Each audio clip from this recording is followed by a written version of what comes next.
So your shock sounds like this? Well, sorry for the bad news, but it's not supposed to sound like this.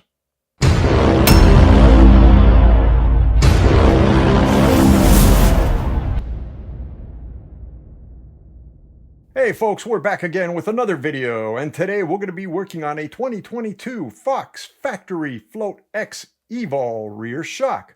So a buddy of mine bought this shock in the wintertime off the used market, and he got it for a really good price. But the guy did say that it needed service, and well, let's just say that he was honest. So we are going to be fully servicing this shock. So this is going to be either a long video or a longer than long video, because I'm not sure if I'm going to include the dials. Technically, the dials on this guy, you don't need to do them unless something's wrong with them or if you just want to open them up and clean them up. So I'm going to see how all that pans out. But at a minimum, we are going to be doing a 50-hour and a full damper service on this shock. All right. So with that being said, let's get into the tools and parts needed for the job. Out of all the tools on this table, the most important tool as always, safety glasses. Make sure you wear safety glasses. We are dealing with pressures here. All right. So in order of use, if you lay your tools out like this, it should make your life a lot easier. For starters, you're going to need a vise with a flat face soft jaw. You're also eventually going to need, possibly, this is optional in my opinion, a soft jaw with a 12mm hole, okay? So then what we're going to do, we're going to mount the shock onto the vise. We're going to take a pen and a paper and a pump, write down the settings, right? Your air, your rebound, and your low speed compression. And then we're going to slowly let out the air. Then we're going to remove the air can. To remove the air can, you might need a strap wrench. You might not need a strap wrench. That you'll find out. I can't tell you on that, right? So then we're going to open up the reservoir. So first to open up the reservoir, you're going to need a T8 bit, right? And then we're going to need to remove the air. You're going to need this Fox adapter. It's a shock air adapter, right? Part number 803-01-985. It's pretty cost effective. This isn't expensive at all, actually.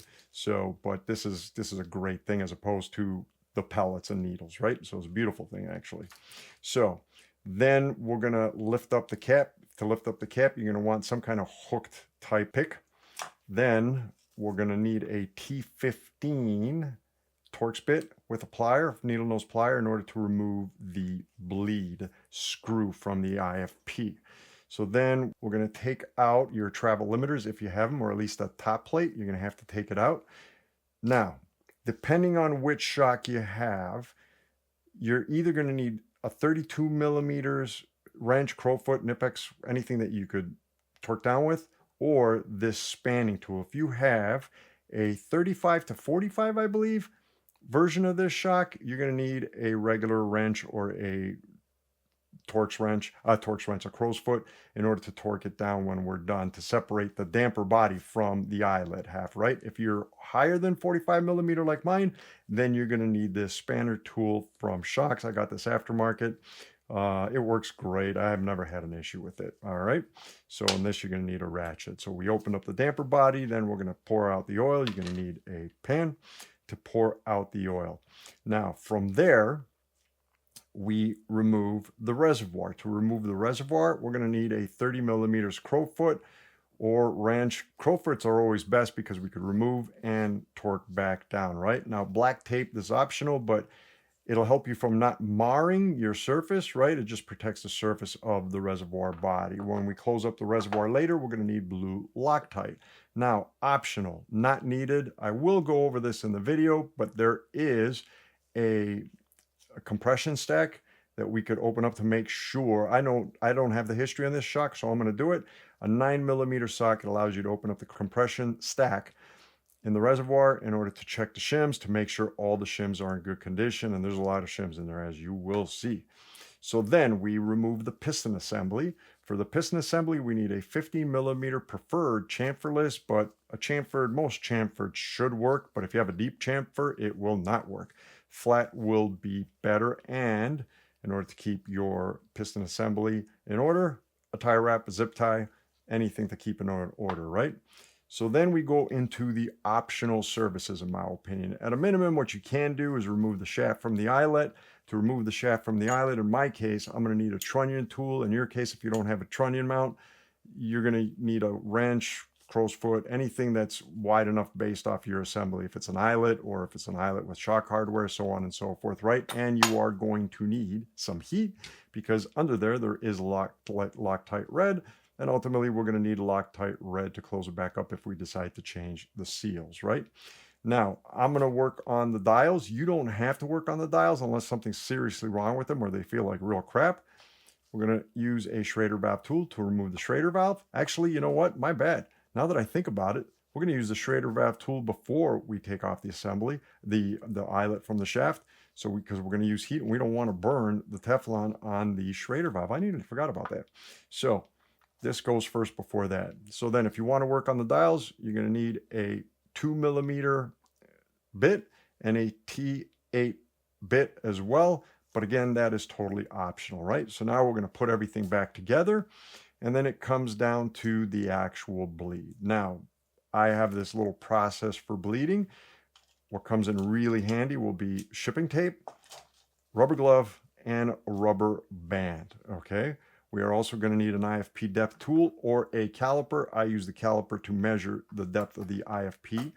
Right? So either or will work. An IFP depth tool. This is the Fox tool. This tool is great, in my opinion. It's a great, I like this IFP depth tool. They did a good job with that. Now, with this shock, we're also able to bleed with a syringe. This is a regular SRAM syringe. So the fitting will fit perfectly and it will help us for the bleed. If you have one with 0 dot fluid in it, or make sure you completely clean out all dot fluid in it, then yeah, you could definitely use it for this, right? So to actually help with the bleed, and it'll help big time. So we need a torque wrench for everything to torque back down. We're going to need alcohol. We're going to need paper towels. And guys, that's pretty much it. That's all I could think of. If there's anything else that we are going to need, I'm sure we will go over it as we go through the build of the rebuild of this shock. Okay. Next up, let's go into the parts needed for the job. As for parts, we're going to need seal kits. We have our air can seal kit, 803-01-727, everything for the air can. And then we have our damper, our full rebuild seal kit, which is 803-04-008. With the seal kit, we are going to need 4-weight oil on this shock for the damper.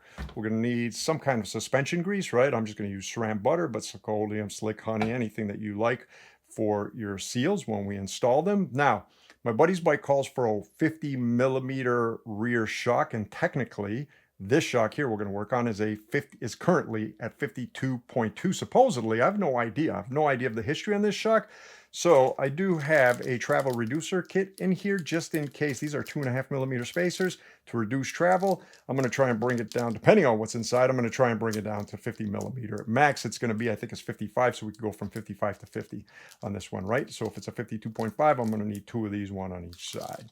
And we will need the longer screws. So these are nothing more than M3 12mm that you could buy super cheap at your local hardware store, or you could buy the Fox kit 803-01-795 M3 by 12mm screws. But again, any hardware store is going to have these and they're going to be cheap. All right, well, with all that said, let's get into the job. Before we start, we want to make sure that the shock is completely clean. Remove all dirt, mud, any kind of buildup anywhere. We want to make sure, especially in small areas, we want to make sure that nothing falls into it while we're working on it or when we're closing it up, right? So make sure you give it a good clean before we start working on it. Next, I would say you write down your current settings, right? Take your air pressure, your rebound settings, and your low speed compression in this case. I don't need to do that here because this is, who knows what it's going to end up looking at when I'm done, right? But at a minimum, what I'm going to need to do is remove the air. So while you're taking your air pressure, well, you're going to put your pump in, right? And then you're going to write down whatever it is. This one right now is at 120. Somebody probably, I mean, I doubt it was like that while he was writing it. But ultimately, we want to slowly remove air and do this very slowly. The slower, the better. You want these two chambers to equalize. So just take your time. No rush over here. Do not rush it out. You're only going to make your life easier later. All right, nearly there. Slower, the better. Wait right to the end, and we are good. So now we can put this guy on the side and make sure you put your cap somewhere where you don't lose it. Put it on the side because you're going to need that. Then, if you have standard eyelet, like this. Just remove the shock mounting hardware might help. I got 2 videos out there to remove shock mounting hardware, right? So if you need help with that, take a look at those 2 videos. I got a trunnion here. I don't have to worry about it. I just need to put it in, clamp it down. Now we remove the air can. Now sometimes the air cans, because of the reservoirs, you can't get good grip on them. Oh, this one actually, okay. I'm able to remove this one by hand. All right, so if you can't remove by hand, use a strap wrench to remove it, all right?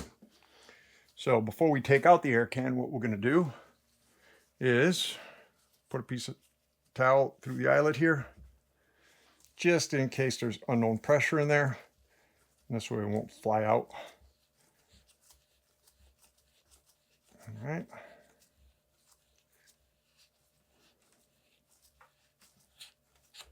And there we go. Now we could remove the towel, and we could remove the air can. A little bit of a pop there. Not bad. Okay, we're going to do the 50-hour at the end. First, we're going to do the damper service. All right, so I'm going to take the canister. I'm going to put it on the side. And let's just clean up any oil that's on here, just so it doesn't drip everywhere and make a mess.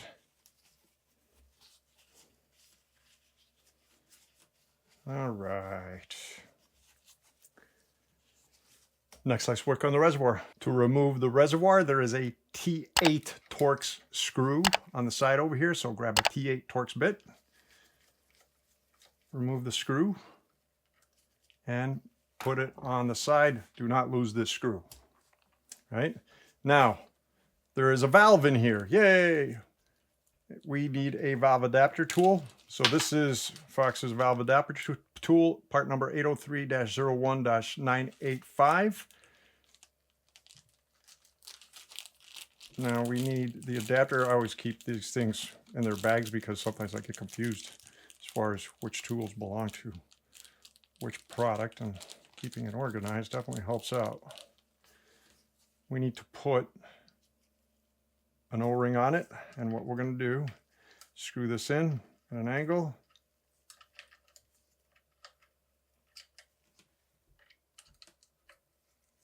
There we go. And slow, before we do, I didn't want to do that. What I wanted to do, didn't realize I made it that far down. Grab a piece of paper towel, put it over the edge over here, and then screw it in and let it slowly let the air out. We don't want oil mist to come out, so we breathe that in. We don't want to breathe oil mist in, basically, right? So I just removed all the air from inside the IFP chamber. Take this guy, put him back in his bag, put the tools aside. All right, now what we're going to do is we're going to press down. This is a cap, and there is a C-ring around there. So we're going to press down the cap. And then what we're going to try and do is take out the ring. See if you can do it with your hands. Really shoot. My nails are too short. I cut them real short. Helps if you have a little bit longer nails. Just grab the end. Be careful over here. Boom. All right, we're going to take that. We're going to put it on the side. Then we're just going to grab a pick. There's a hole over here. And just pick this straight up. Be careful when picking it straight up. Yeah. There we go. All right. That is our cap. That is our IFP. Next, we'll remove it. To remove the IFP, first we're going to remove the bleed screw. Okay, that is a T15. Make sure you have a needle nose plier handy and a little canister to dump the oil into, right? So first, let's see if we could do this without, nope. We're definitely going to need to hold down. What happens is, if you can see that, if I do it without holding the edges over here, the IFP will spin. So what we're going to do is hold down the edges and then give it a good turn. Oh, could you see that? Yep, so we're just holding down the 2 flat edges with a plier. Having a magnetic bit or a magnetic driver really helps. Actually, it's not a magnetic, is it? Yep, it's magnetic. Good. Having a magnetic driver is going to help big time with the way I bleed these type of shocks. All right, so we'll get into that later, but for now, take the bleed screw, put it on the side. And now be very careful. Grab the flat parts of the IFP and just lift it up. Okay, we're going to take the IFP. I'm just going to put it in here for now. Now, what we're going to do is take out the oil, or remove the oil. All right. Try squeezing as much out as possible. It'll sink in. And not much oil in there.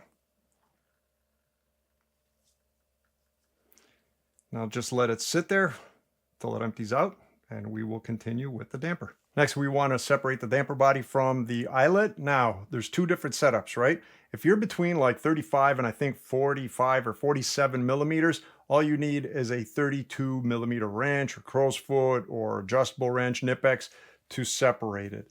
If you're above like 45 or 47, I think it's 47. If you're above 47 millimeters, then it's going to look like this, right? This is a 50, well, technically a 55 millimeter shaft. You are going to need a 2 millimeter Allen to separate the top plate, right? So we're going to have to go in here. Bit of a pain the way they did this. And take out these two screws. All right. Hopefully it's long enough where I could do it without having to. There we go. Oop, a little bit more. Come on. That's one screw. Now I should be able to do this one here at an angle.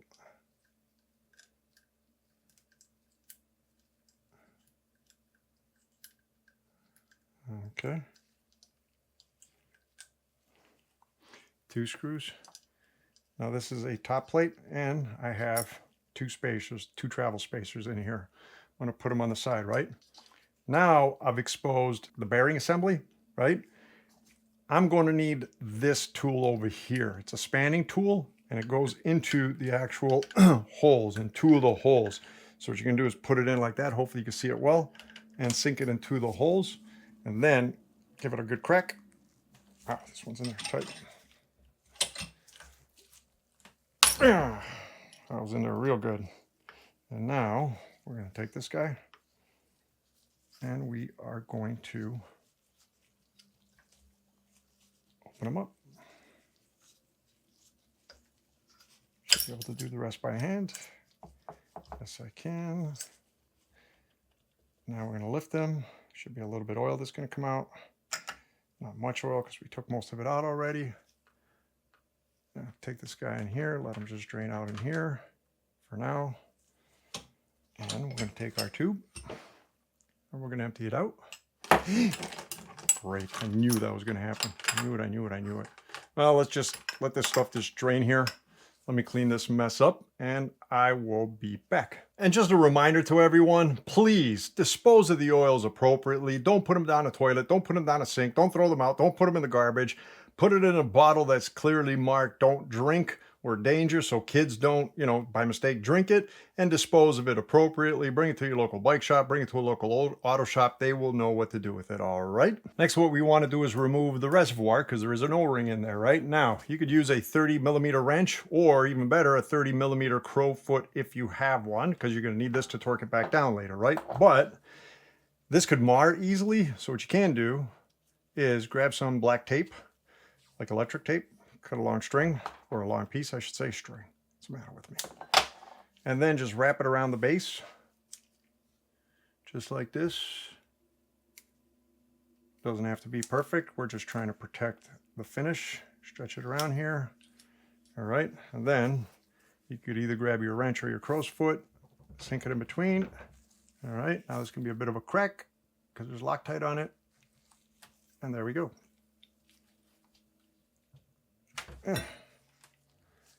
Now we removed it, and we should have not, or hopefully did not, mark it all up while doing so. And I'm just going to leave the tape up there actually for later when I put it back in. I might remove it. Yep, there you go. Well, that might have been done from before. I didn't notice it. Maybe, maybe not. No idea. But we're going to take the reservoir, we're going to put it on the side. Next, we want to remove the O-ring on the inside. Not exactly easy to see or get to. So this is the base valve, and what's holding it in place is literally that O-ring, right? So this metal, well, this would probably be easier. This metal ring right on top of it is an O-ring. Not all that easy to get. You need a really fine pick, like this one here. Try and scoop him like this from underneath and pick him up. And there you go. There is our pick. Now we could remove the base valve. All right. Now we have an option here. We could open up the base valve, which is nothing more than taking out this screw and checking the shims just to make sure that everything's okay. That's optional. I'll do it just so you guys could see it, but this, what I'm about to do right now, is completely optional. Don't do it if you don't want to do it, okay? So if we want to open this up, now we got to remember we have a washer, well, a spacer underneath it, right? There's 2 notches over here, and we got to line the notches to the notches at the bottom. Okay, so we're going to put this in. It's going to be pretty much close to, the notch is going to be close to matching this curve over here, right? So we slide it in, and you'll feel it won't go side to side once you get it right. If you go above it, it'll be able to go side to side, right? So we'll leave it down. Then we need a 9mm socket. Push it down, and then, there we go. The rest we could do by hand. Be careful here. And like I said, this is optional. You don't need to do this. I recommend you don't do it, but just in case you have a cracked shim or something's wrong, this is how we do this, right? So basically, we have our screw. I probably should have taken all this out one shot now that I think about it. Yep. Okay, let me screw it in by hand a little bit. Lift it all up. All right. Now what we can do, there we go. And essentially, that's the bottom. There's no shim stuck on it. Well, let me put them all in order. This is all the shims inside this valve assembly, okay? But yours is going to be different. It could be different, right? There's many different formats as far as this assembly, right? This is a medium build. There could be a firm, a light, so on and so forth, right? But this is the top of the nut, and it goes this way in order, and it ends here. So I would start putting into the nut down first, and that's what we're going to do next, right? So this guy goes on the bottom here. So what we're going to do is we're going to grab our nut, and I'm glad I did this because there was some actual dirt in there.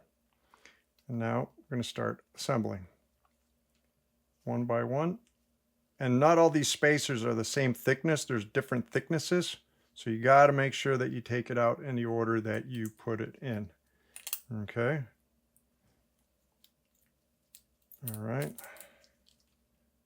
And again, this is optional. I personally recommend you don't do it. The chances of something going wrong here, oh, I'm sure it happens, but something tells me it's not exactly a super common problem. Come on, get in there. And the last one. Okay. So then take this guy, put him on the bottom, screw him in by hand. And then once again, we find the 2 notches. We're going to line them up. Make sure he slips right to the bottom. Shouldn't be able to turn sideways. Then we're going to grab our torque wrench. 6.8 Newton meters. All right. So we're going to take them, press down on them. Yeah.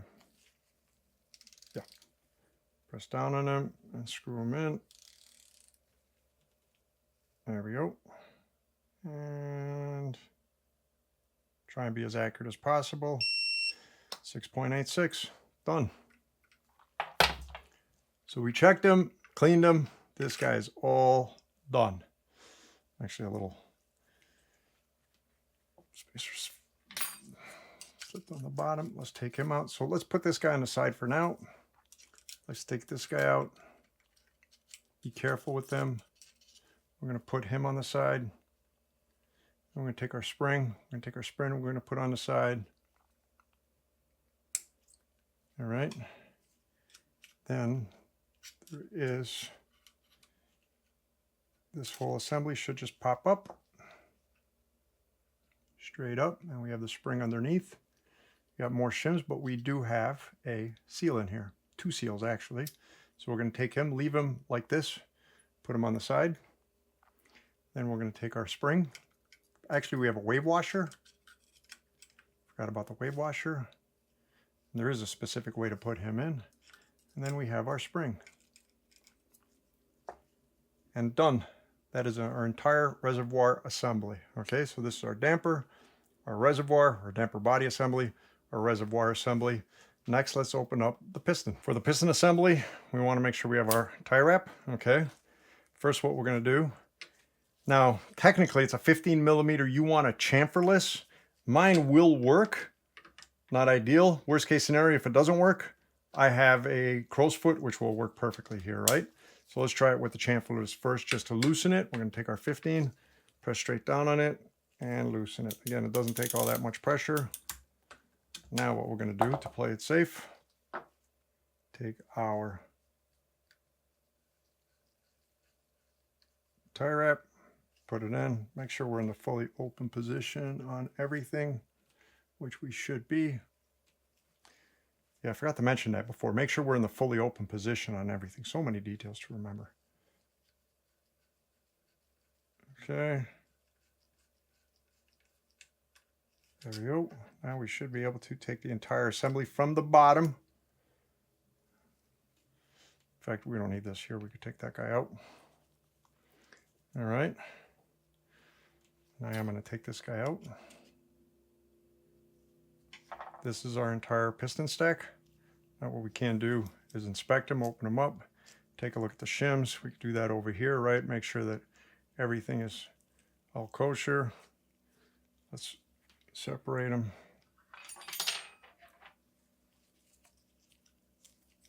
Again, yours might look completely different based off your assembly, but basically all you're doing now is just being careful and inspecting your shims just to make sure there's no cracks, there's no issues. These things are tight together. Come on, give me a break. There we go. Right, so if we do that, we take a look at them, take a quick look at them. These all look like they're in good shape. Actually, it's pretty clean in here too. Separate them. A lot easier doing it on here than it is doing it trying to separate them, potentially not having the correct order. Okay, that's looking good. Put that in there. Make sure everything's stuck together. The other side's looking good. Now we're going to take this, tie it together. Okay, put it on the side like that. Bumper washer goes next. Next, we're going to take off our assembly on the bottom that's got stuck on it. That's our cap, right, that we took out before. So that's the order there. Take our bumper. Actually, yeah, there's one inside, I was going to say. Take our bumper, take our washer. And now we have a token, a large token at that. Take him out. I'm going to leave him on the side. I'm not going to put him in. Our eyelet is completely opened up. We have one more thing we need to take out, which is our washer here. A washer, a seal. There is a big seal, just like there is in all eyelets for all shocks, right here where the air can meets it.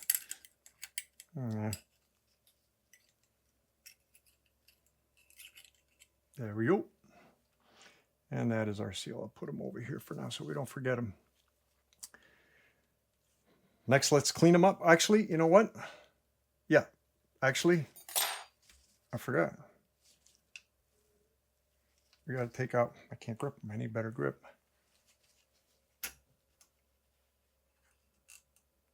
There we go. This is the inside. And it has two seals that we need to change out. All right, next we work on the seal head. Okay, you could literally clean him and put him back together, okay?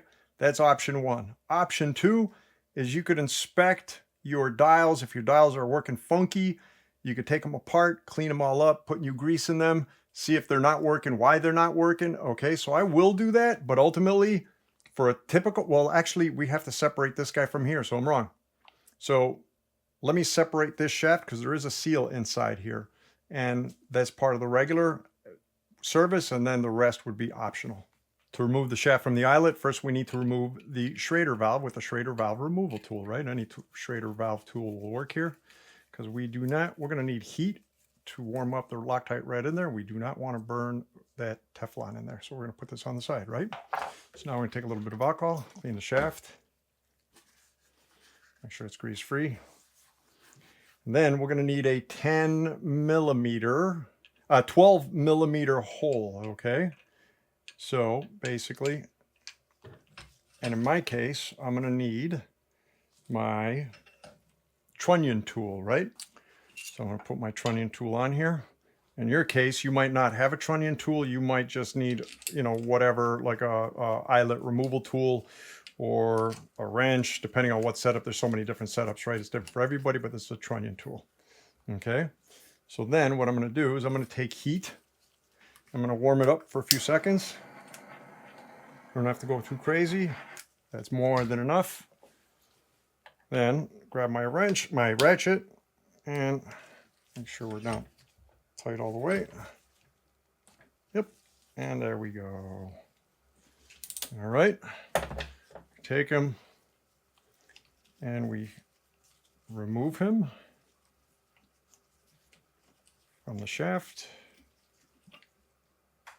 And that's him. Now, inside, we have an O-ring. And that's an O-ring that we are going to change. All right. So that is pretty much it. That is completely disassembled. This part that I'm going to do now is going to be optional, which has to do with the dials. You do not need to do it. In fact, if you don't have any issues with your dials, I recommend not doing it, okay? But if you want to do it because your dials are sticking or they're just not moving smoothly or they're not working at all, then we could look into that a little bit more. Okay, so as I mentioned, this is optional. If you don't have any issues with your knobs, then don't bother taking them apart, all right? Just go to the end of this section. So if you want to take apart your knobs because they're feeling funky, we're going to need a T8 for starters, right? We're going to start off with a compression knob. Now, underneath the compression lever is a T8 screw. We're going to take it and we are going to unthread it. Don't remove it, just loosen it enough to move out the handle, okay? So then we have two more T8 screws here. Actually, these are Allens. Those aren't T8s, although a T8 will work technically, because it's not tied down that hard. But what we're going to do is take out this screw here and this screw here. Now we'll get you the right Allen for this one. I'm just too lazy to do it. I'll do it right now. Okay. And then what we're going to do is we're going to pull out the cam. Okay. Now look at the orientation of your cam, so you could remember how to put it in basically. So ultimately there is a dimple on here somewhere. Oh, the dimple's on the back side. So there's a dimple, and the dimple basically faces the bottom, right? Faces the body. So we're going to take this and we're going to put it on the side. All right. Next, let's work. I don't want to remove this guy here because there's nothing underneath here, and he's a bit of a pain in the butt putting him back in. There's literally no reason to remove this. So I'm going to leave him in there for now, okay? Next, we'll work on the rebound. For the rebound, basically we're going to grab him and we're just going to pull him straight out. Watch out, there is a couple of balls. All right. We're going to take him and we're going to put him on the side, just like that. Now, since this is completely has unknown history to me, what I'm going to do is clean out the entire inside of this thing. And for starters, I'm going to clean this area here that's all muddy. Okay. There we go. What I'm going to do now, spray this guy. Oh boy, I'm running out of alcohol. Great. Spray them in the holes real good and let them just drip out. Let everything drip out. Okay. And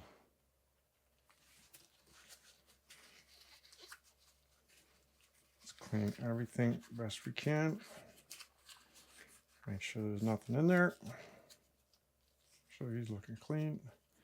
Where are you? Basically, you're just cleaning them out as good as you can. Yep, he's clean. I can see all the blue all the way down to the end, so we are good. But no grindy sounds, so he's sounding really good. See, no dirt. Well, now we're ready to clean everything up and put it all back together. First, we're going to start off with cleaning our rebound. Now, on our rebound, we have a bunch of detent balls, right? You got to be careful. There are springs underneath them. So there's a ball on each side and a spring in the middle, right?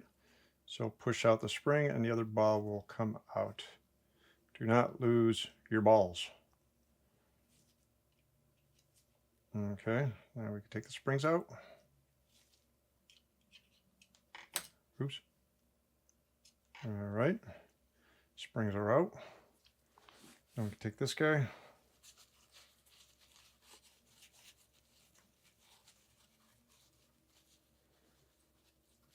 Clean any old grease off the cam. This is the cam. Okay, spray down the inside where the springs go. And what we can do is just let these guys soak in alcohol for now. All right, 8, 4, 5. Not that we really need to, but if we've gotten this far, why not? There we go. All right. We'll clean the holes. One's clean. And there's one over there.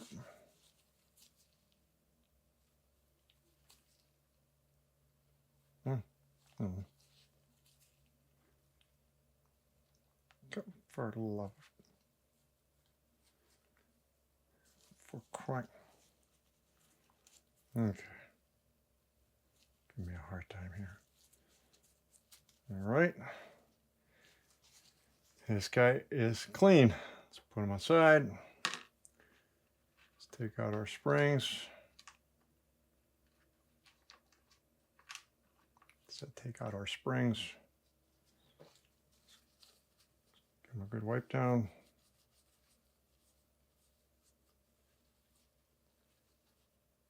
Clean any old grease from the inside.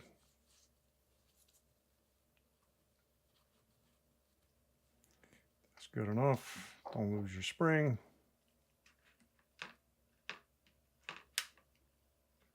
No. Grab the ball. Don't lose your balls, whatever you do. This is one time you really don't want to lose your balls. Or at least you want to grab a good hold of them.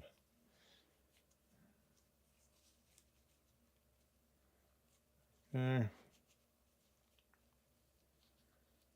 2.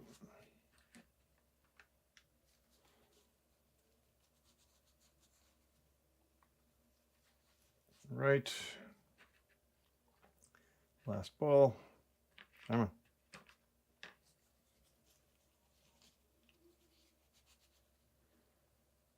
This is done. Now let's clean our compression assembly. Nothing really here to clean. All right. Take off some grease off this guy so we could apply some grease on him later.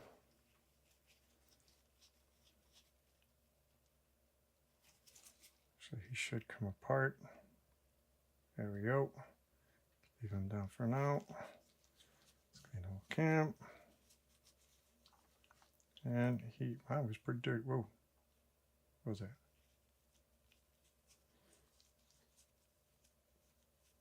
Okay. And now we put it all back together. To assemble, we are going to start off with our rebound knob. We're going to take the springs. We're going to put, actually, you just put oil inside the holes. Probably easier. And basically insert a spring. The grease will hold it in place. take grease, put it on the other hole.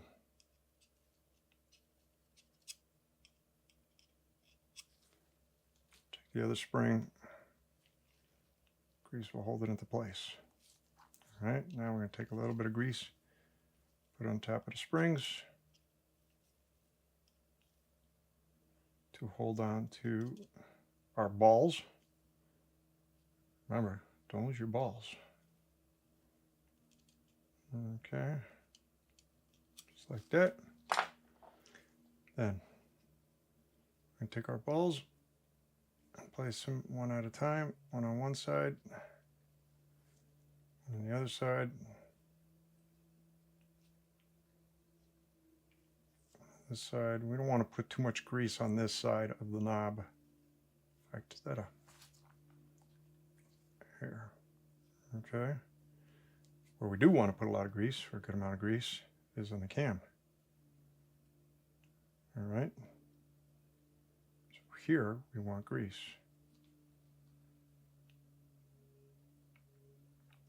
Waterproof grease, by the way, right? So now we're going to take this guy and we're going to be careful putting him in. We want to make sure that the balls actually fit inside. So do them, squish them in, push, and then do the other side. Squish them in, push, and boom. And he should be able to turn. There we go. Our rebound is done. As for the compression, so if you notice, you have a cutout over here, right? And then on the cam, you have this sort of like a, well, another cam on the inside. So what we're going to do is make sure that that cam fits inside that cutout. And if you do that, then you can only turn it so much, right? It won't spin around on you, okay? So now what we're going to do is we're going to take, where are you? We're going to put some grease on this guy, right on the cam. And now there's a dimple. That dimple over here goes towards, faces the reservoir, so it faces down, right? So now we're going to take this guy, we're going to push him in. And a little bit of extra grease came out on the sides. Let's just clean that guy from there so we don't have too much grease in our threads. All right. Now we're going to take our screws, right? Oops. I'm going to make my life easier. 2 millimeter. Why is it they did 2 millimeter for part of it and T8 for the other part? Who knows, man? Who comes up with these things? So tie this guy down. He's 2 millimeter. All right. Fist tight. Don't completely tie him down yet until we get this guy. Make sure he fits in right. Yep, we're good. Okay, about a Newton meter. Hand tight, not fist tight. All right, nice and snug. Then we have our lever, but for our lever, we need a T8. Why, man? Why? Okay, so we should be good. Yep, so basically, face the lever straight down. Boom. Then we should be able to tie them around here. So around here somewhere. Oops, you don't want it to go too far. Should be somewhere around there. Test them, boom. And it's working. Compression, like I said, there's nothing really to clean in here. No reason to take them out is more of a pain in the butt. Everything is working great. We're filled up with grease. Now we put everything back together. From this point on, we start assembling. So if you didn't want to work on the controls, then, or the knobs, then you would start from this point on moving forward, all right? So the first thing we need to do, if you notice, first of all, I had opened up the seal kit. So this is the 200-hour seal kit, but technically this big O-ring is part of the 50-hour seal kit. So I had to open up the 50-hour seal kit and deal with it now. The rest of the 50-hour we're gonna deal with at the end, okay? So I'm gonna put this on the side. So memory serves, if you remember correctly, we had removed this little O-ring from the inside, right? So what we need to do now is get our grease, Saran butter, silicoleum, whatever you like. Okay, now we got to find this guy here. So that's the old one. This has to be the new one. We'll toss the old one on the side, take the new one, Put a little grease on him. All right. And we're going to tuck him in to his seat, and you could see his seat right below the threads, okay? Although he could get tricky, this guy, and slip below that, but we should be good. Okay. Right in there, perfect. Oop, I just knocked him out, great. Higher, there we go. So I got one side in. Once you get one side in, and he'll want to fold on you sometimes, but for the most part, he's not too difficult.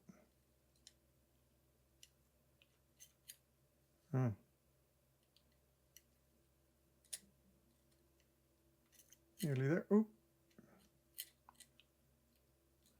Come on. There we go. He is in his seat. All right.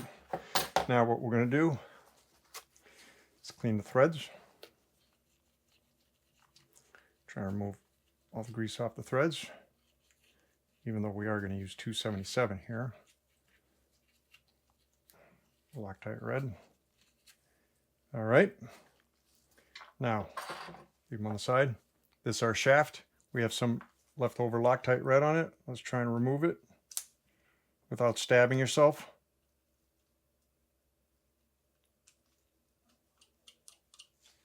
Okay.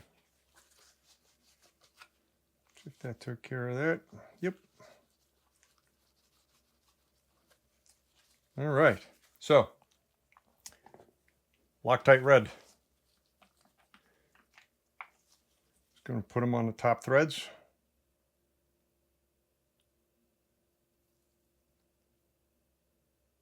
That's more than enough. That should be way more enough, right? I changed my, I got a smaller, or I found my smaller soft jaws, 12 millimeter. Lock them down real good, right? Now I'd already pre-installed my trunnion mount adapter onto it. Again, you might need whatever, if you have a regular standard eyelet, basically whatever you're using, whatever you used to took it off, you're going to need to torque it back on there, right? So in this case, I'm going to put it on, screw it in there.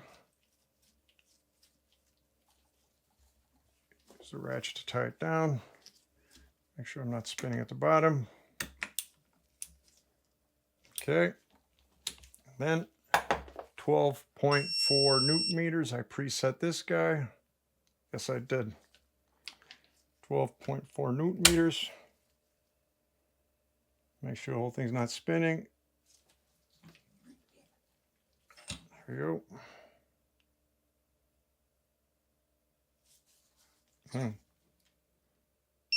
There, oop, 12.99. That's still, it's not too bad. I'm not complaining, even though he is a little hot. Ooh, come on, boy, he's down in there. All right. This guy's on. Take off the mount. Now we could put this to the old one. Like I said, I took him out of the 50-hour kit. This is the new one. Put some grease on him. And we're going to take him and we're going to put him in a spot right below the threads. This guy could be big and floppy and annoying sometimes, but for the most part, he goes in easily, just like he just did. Next, make sure to have your flat jaws back in the vise. We're going to take our Schrader valve. We're going to install it. Don't make it too tight. Nice and snug, right? Finger snug, basically. There we go. Put that on the side. We're going to take our eyelet, put it back on. Now, after you cleaned your washer, you're going to put that back in. Bumper, old one, new one. Boom, in. Now, we have our little plate over here. It's beveled. You want the bevel sides facing the top of the eyelet, right? So the flat side facing you right now, okay? Then we have our bearing. So there is a O-ring on the inside and an O-ring on the inside over here, large. Let's take this one out first since we're already here. There we go. Put that on the side. This guy on the inside is going to be a little bit stiffer. Careful. There we go. Boing. Okay. Now, looking at the kit right off the bat, I can see that they didn't give us a white one. We have regular ones. And this seems to be this size right here. Let me just verify that.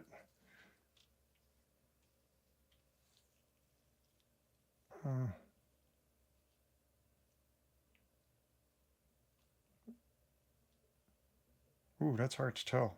That's almost like the same size. Yep. You know what? Well, this one does look skinnier. Is this one fatter than this one?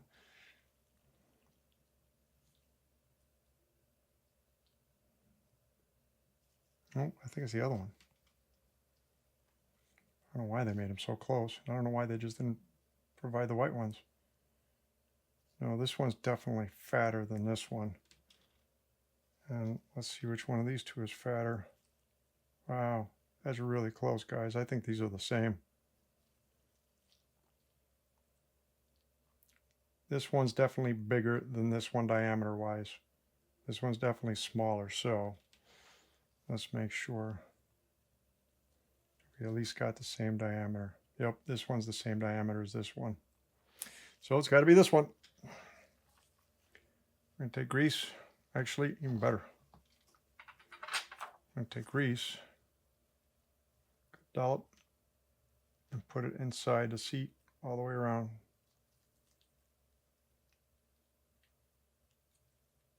Fill it up. All right. Just like that. Grab a little bit of grease. Put them on this guy here. What I want to do is pinch him.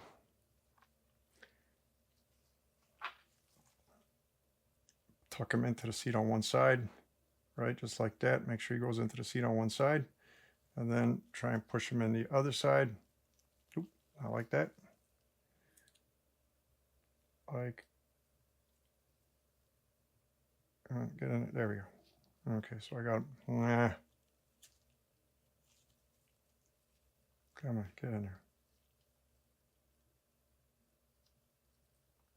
Why give me a hard time? Okay, let's do it backwards. Let's do it this way.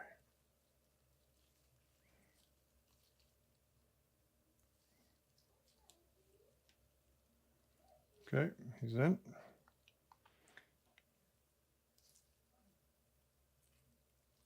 There we go. Jeez, man. Wow, he really does not want to go in. Come on. Come on. That's it. That's it. Just get him on the bottom, and we should be good. There we go. Jeez. Stubborn. Grab the rest of the grease. Put them on this guy here. Oh, this is the old one. Get the new one. It's got to be the new one right there. And this guy goes at the base. And I got to change my glove. Okay. Yeah. There we go. And he popped in. Take a little bit of grease. Just put him around the base below the hole. Now, the holes face down, right? So this part faces up. It's going to be a little bit stiff. There we go. Clean all that grease off. Take all the grease from inside the threads out.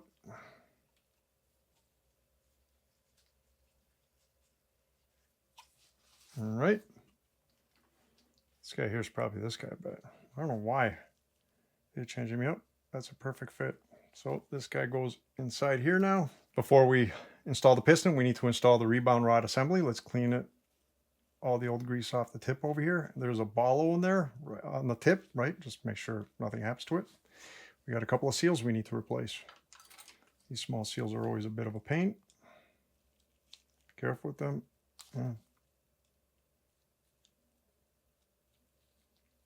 That is one. And so I might be able to use this one a little bit easier on this.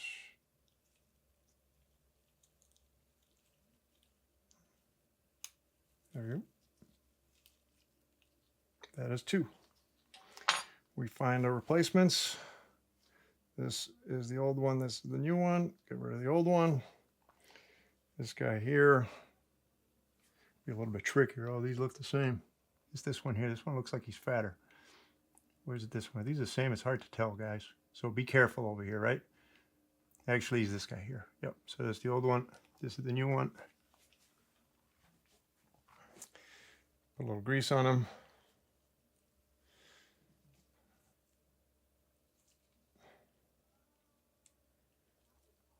And it goes.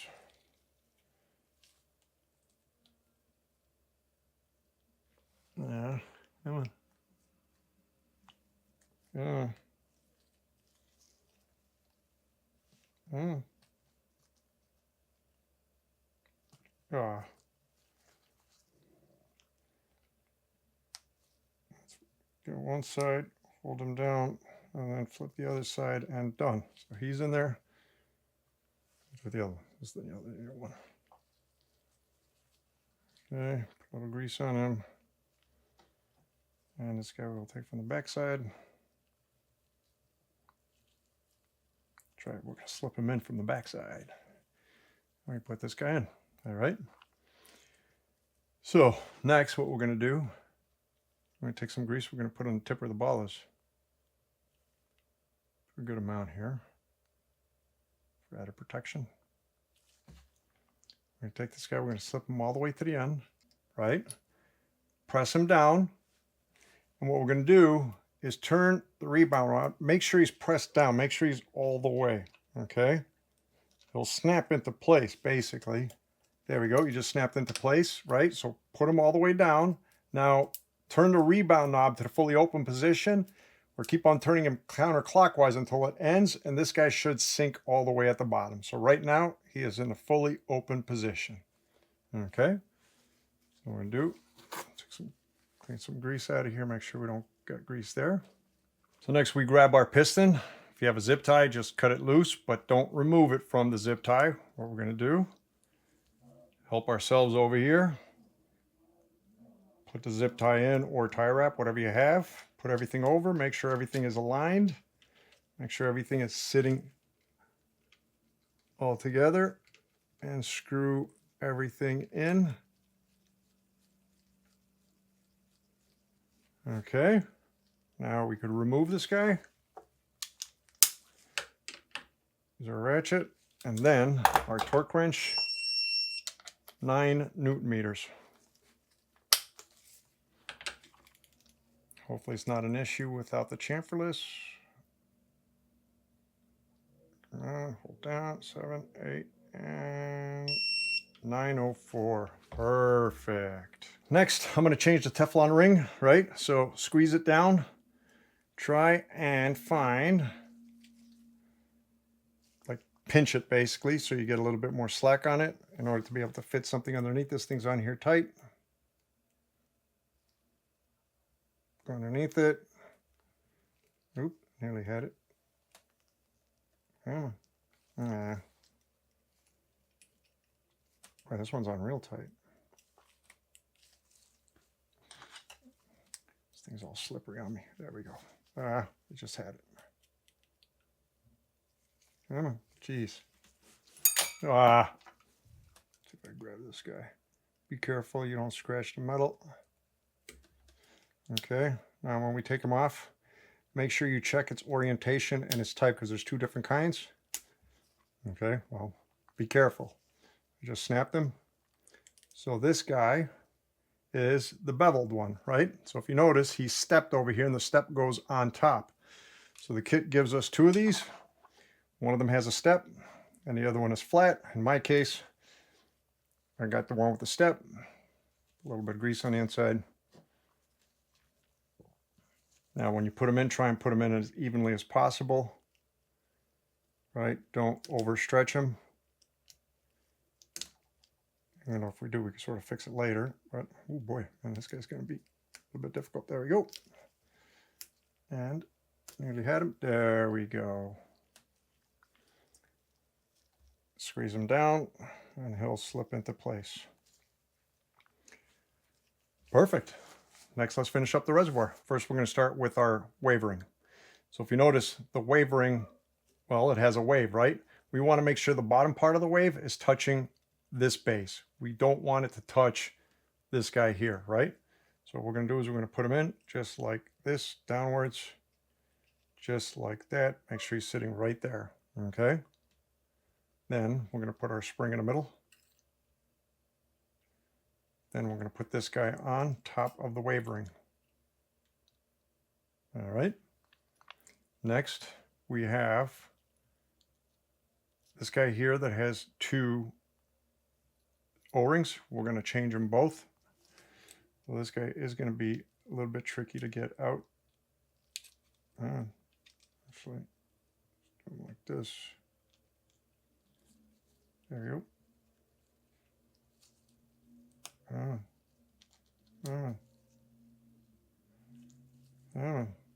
need my body. Sorry about that, guys. I don't think I'm going to be in frame, but this makes it a lot easier.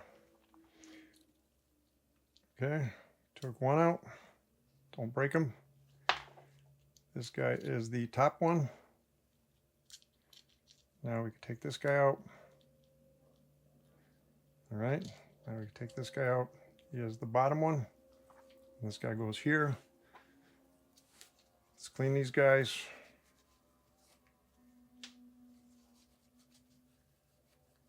Okay.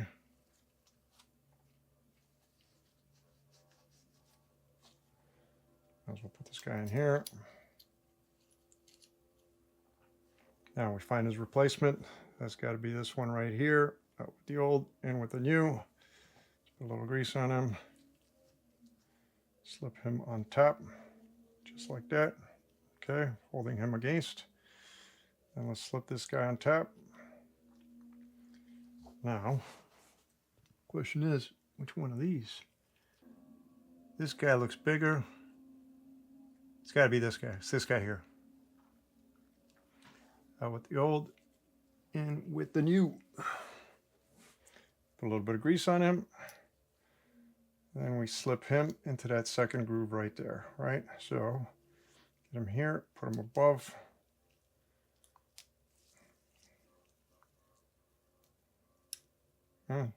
Ooh, nearly had him. Come on. Come on, get it. Oop, that's one side. Come on. Come on, man, give me a break.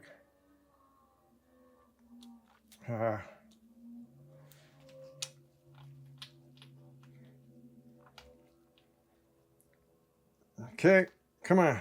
Nearly there. So close, so close. There we go. And that is all set. Right? Now we take him and we sink him in the middle. Just like that. Pop him down. All right. Take our spring. We put in our spring. Next up, we insert the valving. So just like before, the valve has two dimples over here. They're going to face the inside over here. So we're going to take this guy, we're going to press him in, and we have to press him in enough where he doesn't actually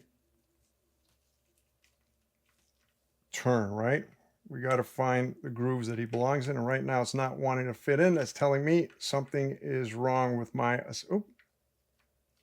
yep, that's telling me something's wrong with my assembly. I must be missing something. I'm a little bit too high.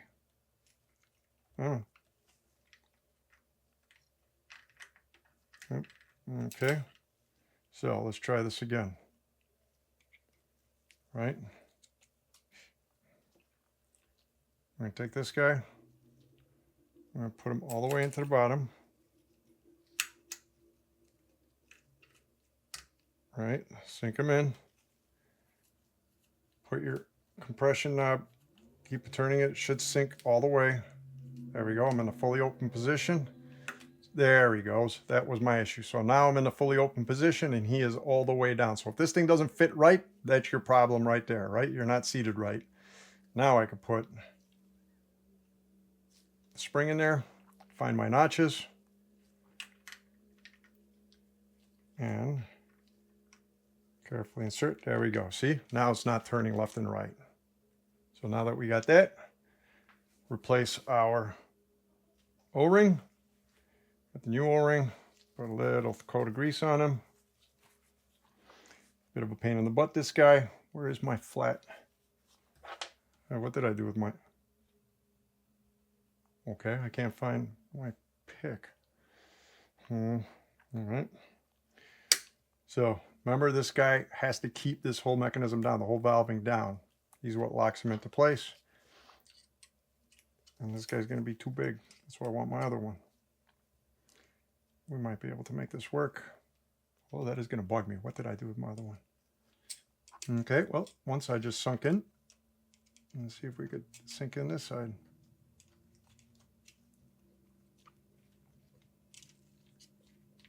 Oop, I have this one little bit left. There we go. From what I could tell, he is totally in. Perfect. We are good. All right. Again, fully open position all the way down. We're good to go. Let's put on our reservoir. Before we put the reservoir on, let's make sure he is clean.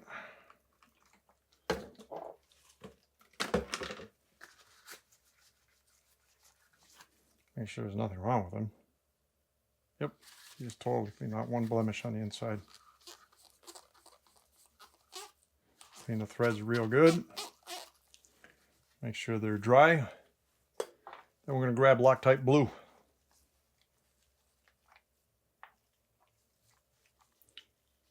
Grab Loctite blue, top threads. About half of them. That's a little bit too much on this side personally, but let's see if we can spread them around a little bit. There we go. All right, we take this guy. Press down on your valve, screw the reservoir in. By hand first, always by hand, as much as you can. All right.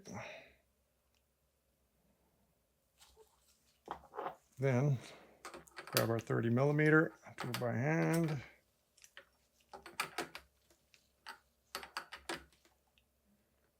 Okay.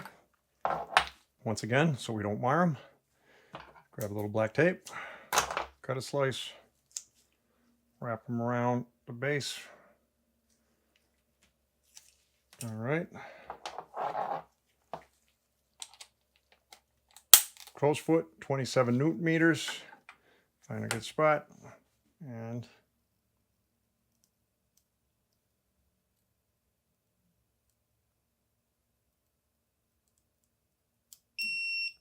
$27.1, perfect.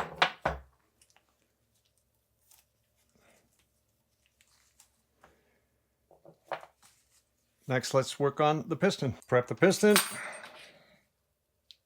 Take out the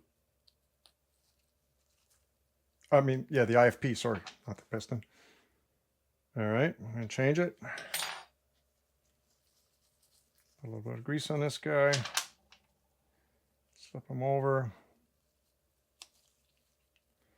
Okay. Got an O-ring on the bleed screw. Just change him out. See if we can match him quick. I think it's the top one. Yep, it's definitely this guy here. Old in with the new. A little bit of grease on him. Before we bleed, there is a seal underneath this bleed screw.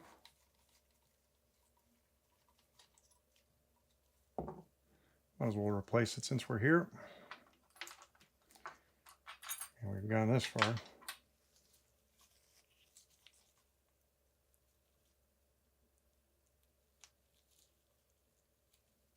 Okay. And that's got to be, oh, that guy right there. Where's it? This guy here. Nope, this guy here. Old and with the new. A little bit of grease on him. And tuck him in. Come on.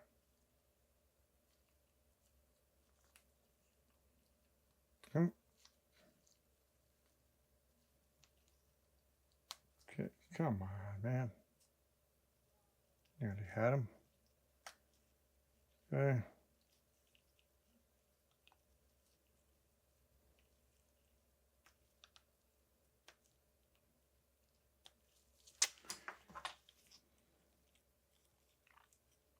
Fingernails are too small. Oh.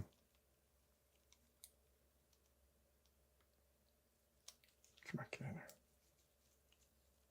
Look at this. Ah, little things like that are annoying, guys. They might or might not happen to you too.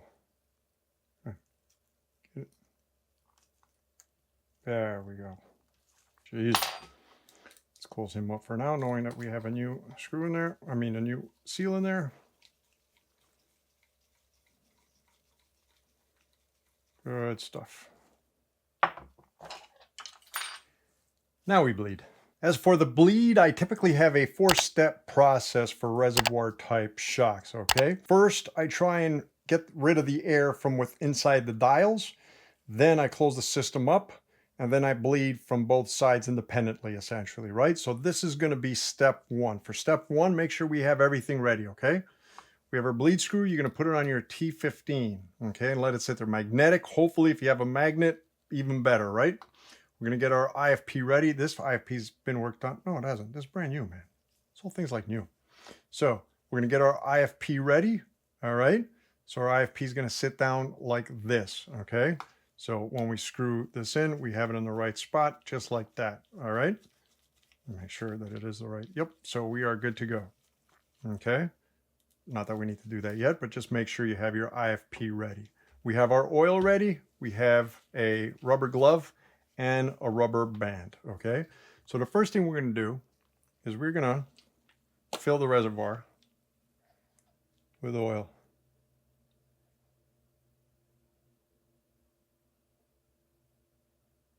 Okay, make sure you have your oil pan underneath all this because oil is gonna wanna come out. And in fact, I'm gonna do one more thing. And that one more thing is, I'll just tear one of these. Oil is going to want to spill around here, so we might as well try and stop it from filling up the cap. Okay? That's good enough right there. Okay. So now, make sure everything's in the fully open position.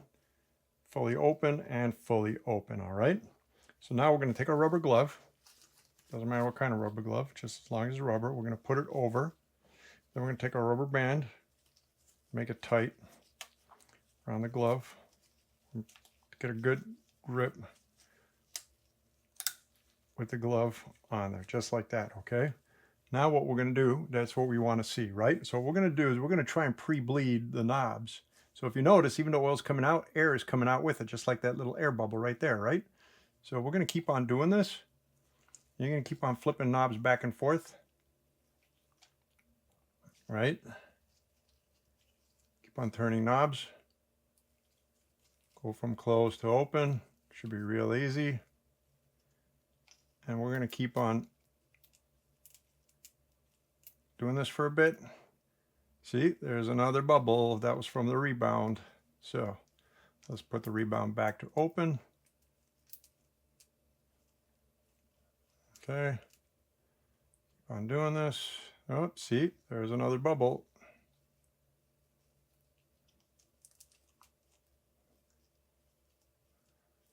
All right, let's flip the compression back and forth.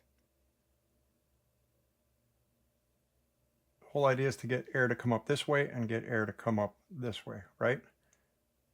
We can't see what's going on over here, but there's a little micro bubble right there. But bubbles are, air is trapped in there. Okay. What we're doing is see those bubbles? 2 big ones.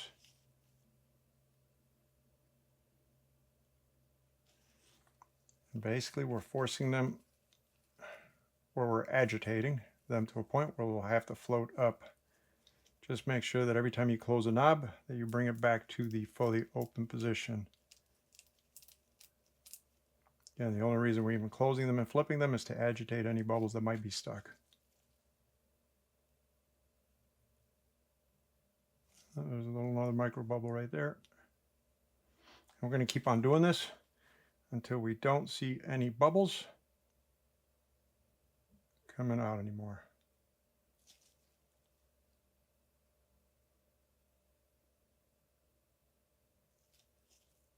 A little bubble right there.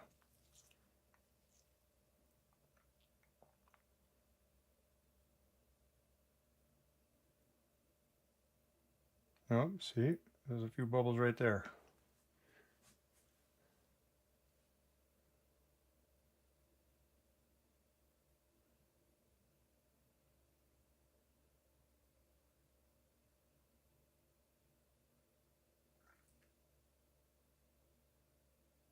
Okay, now what we're going to do is we're going to press down a good stream. Okay, in fact, we're going to use our other finger. See, I'm pressing down and forcing air. Oh, bubble just came out.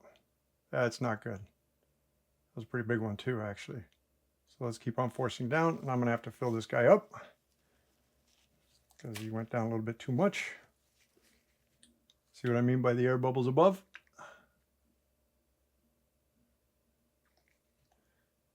Let's bring him all the way to just about the top.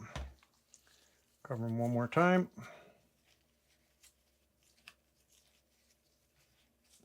Rubber band.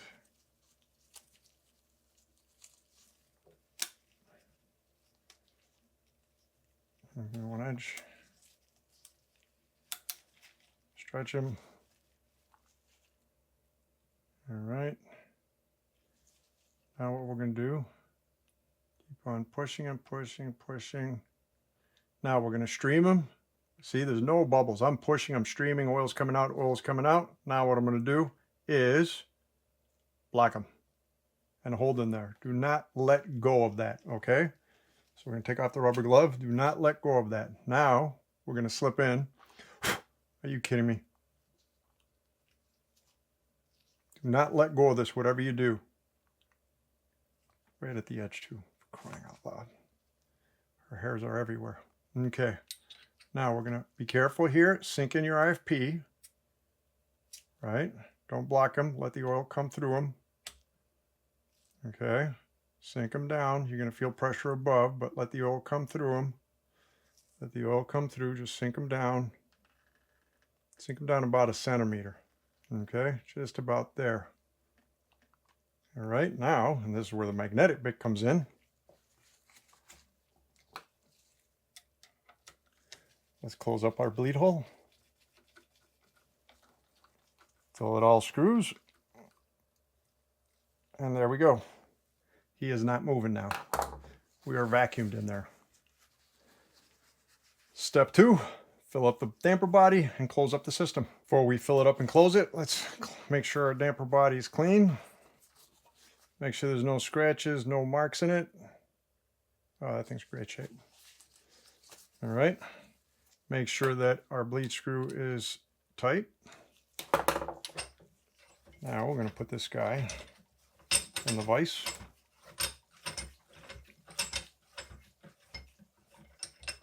Okay. There we go. We're going to fill them up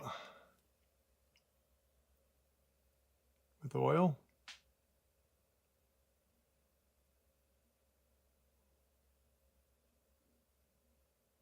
Right to the top. Just tap them. Because sometimes oil gets trapped in the bleed hole. I mean, air gets trapped in the bleed hole at the bottom, but it looks like we are good. I don't see anything coming out of it. All right, one more time. Let's wrap this guy so he doesn't make too much of a mess.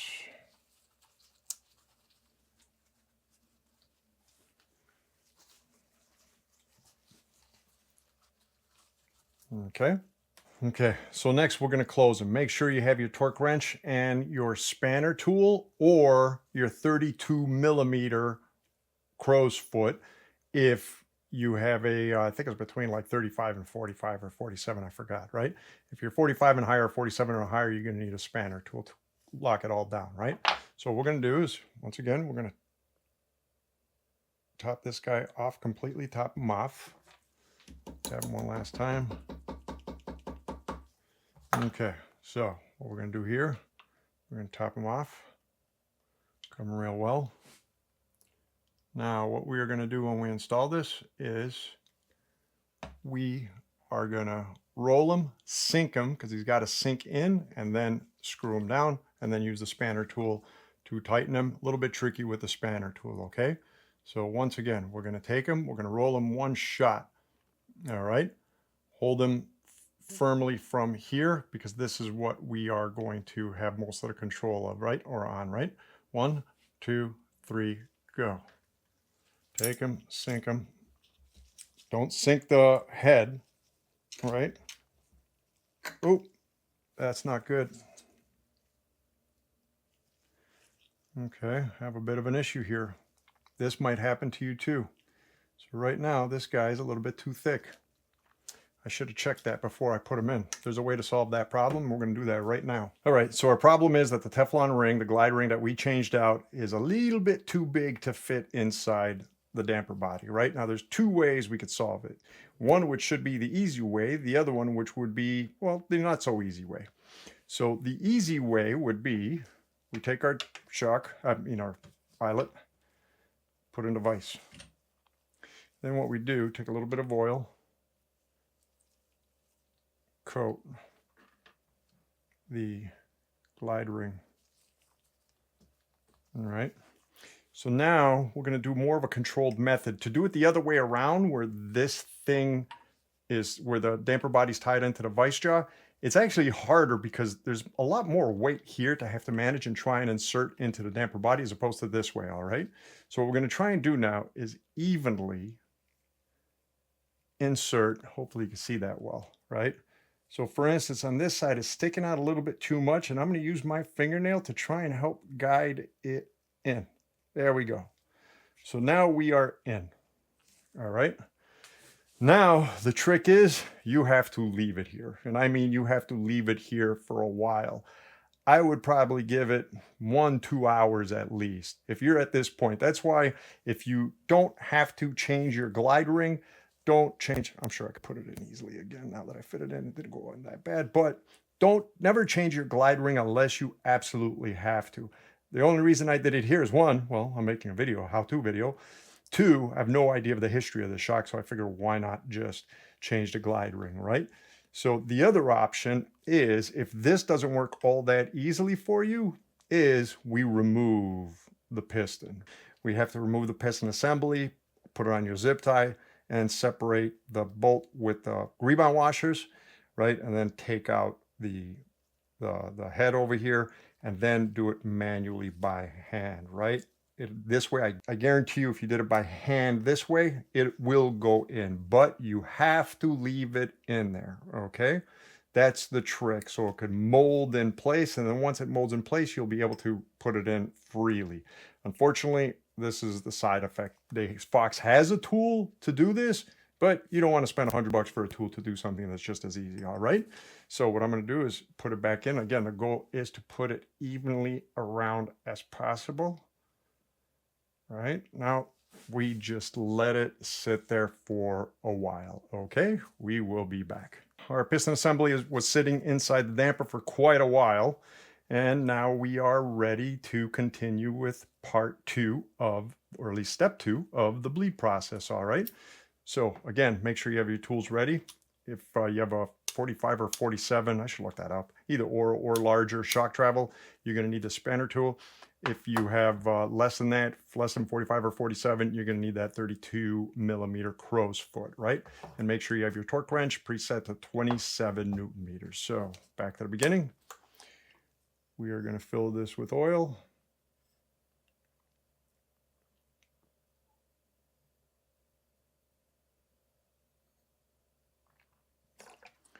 To there for now. Let's tap it. Make sure got no air stuck inside the bottom of the bleed hole. There we go. See what I mean? That's from the bottom of the bleed hole. That's why we tap them. There's another one.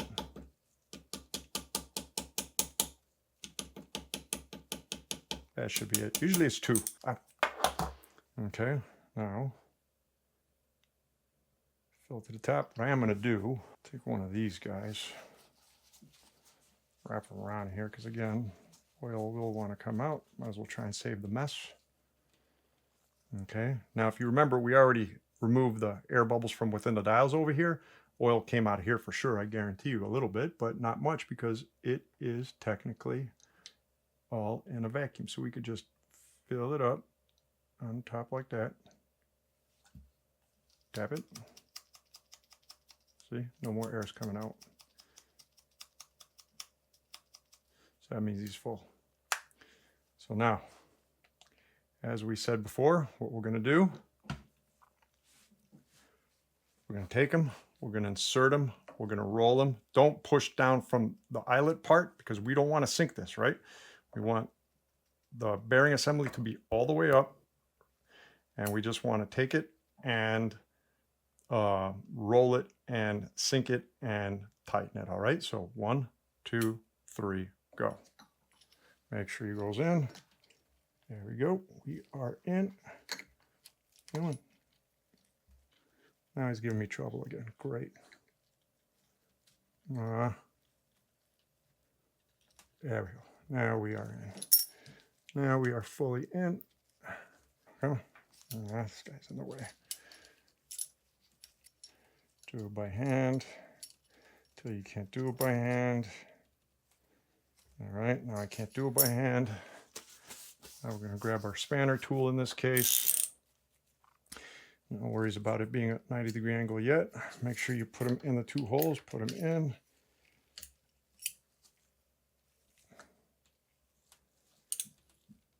Okay, let's move this guy out of the way. Actually, I'm going to move him this way. It'll be easier. So there's 2 large holes and 2 small holes. 2 large holes are for this tool. I don't know why they just didn't make it a regular wrench. Okay, and now, there we go, 27.9. This guy is torqued down. Now for part 3 of the bleed. First thing we're going to do, clean our surface. A little bit of alcohol, make sure you have a clean surface. And then we are going to clean our reservoir. Take all oil off of it. Make sure there's absolutely no oil on this thing. Do that one more time.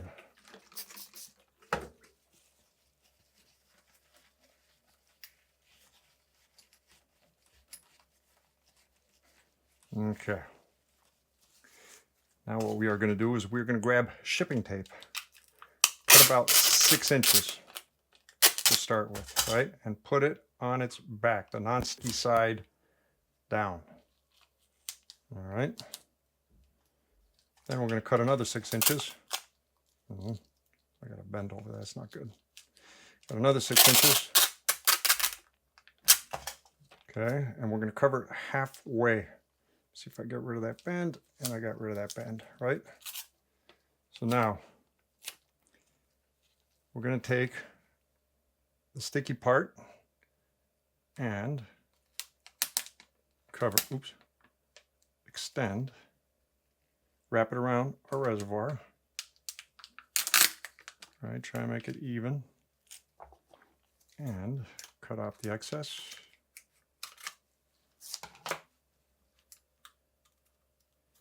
And now we made ourselves an extended reservoir. Why? It's going to make, this is a really oily process to bleed, right? This is going to make bleeding a lot easier to remove any air bubbles from in here and bring any air bubbles from here up to here. Now, one more thing. This damper tube allows us to put in a syringe. So I could take out this bleed screw, put in this syringe, and then we could bleed both directions. If we grab any SRAM syringe, fill it, let's say, halfway with oil. All right. Make sure that there's no dot fluid or anything in here, right? This has to be a clean syringe. This one's clean. I know that for a fact. Let's close this guy up. Put them on the side since we won't need them anymore. Okay. Oop, I need the 8mm. That's right here. So what we're going to do is we're going to open this guy up. Oil might come out.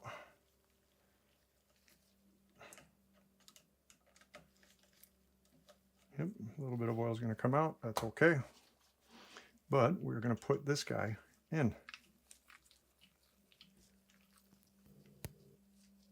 All right. Now what we're also going to do, let's move this guy out of the way, is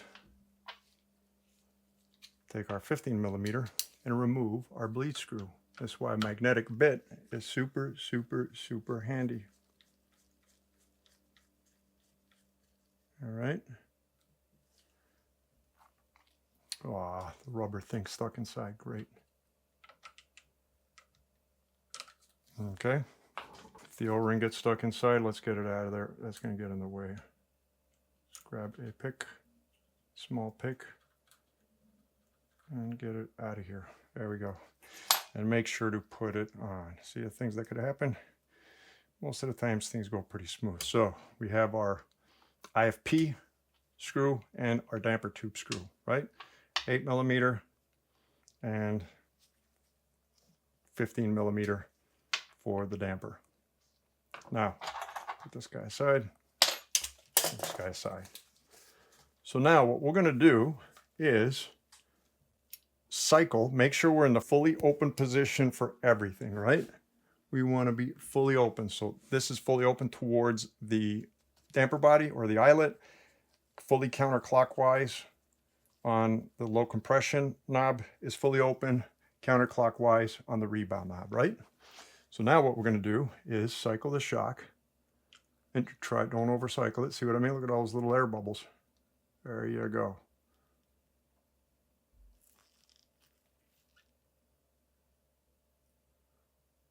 They're all, now I'm pressing with the syringe. These are all little air bubbles. I want them all to come out.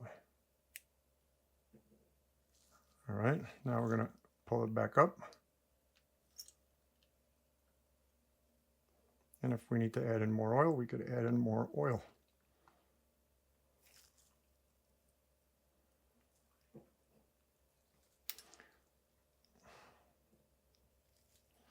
In fact, that's why I like the extended reservoir. It gives us so much more room to play with, and it makes this so much cleaner, guys. I highly recommend doing it like this.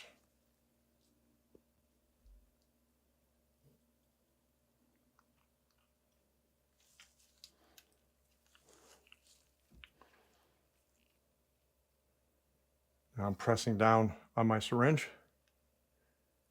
I'm in a fully extended position. Right, make sure you don't empty it. Now I'm going to vacuum it up, try and get the air bubbles from the tap. And we vacuum it up. Hopefully you guys can see that.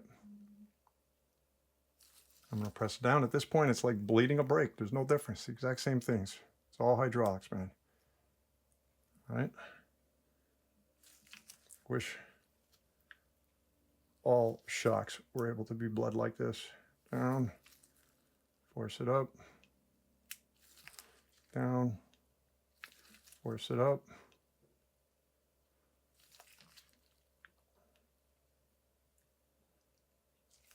Okay, I'll put a little bit more oil in here.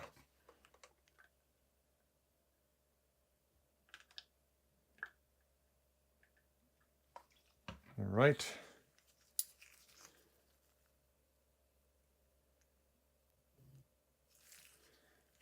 Bring it back up. We're in a fully extended position. Okay, now we're fully extended. Let's push it all down. So press down on your syringe, press down on your damper. See what I mean? More air bubbles coming out. Just make sure that you don't get, now let's pick it back up.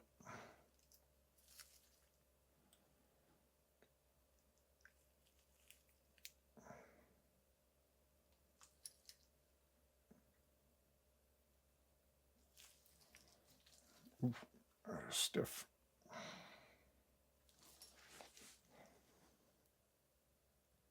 Can't get a good grip here. All right.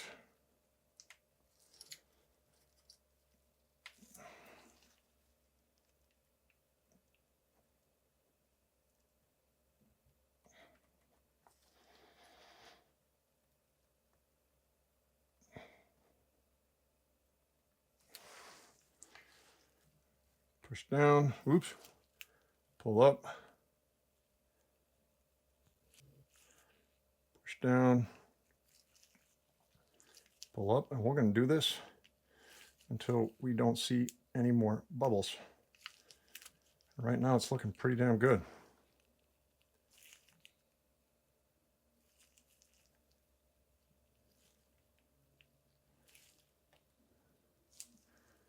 Cycle down. Bring it back up. Why is it not coming up easy?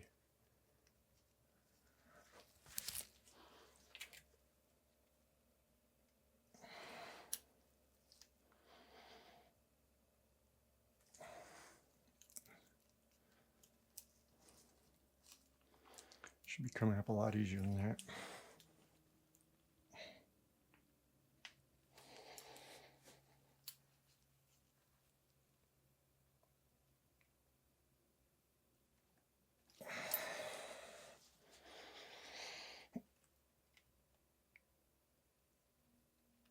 Okay.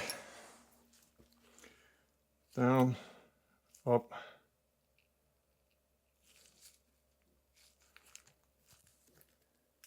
Down, up, down, up.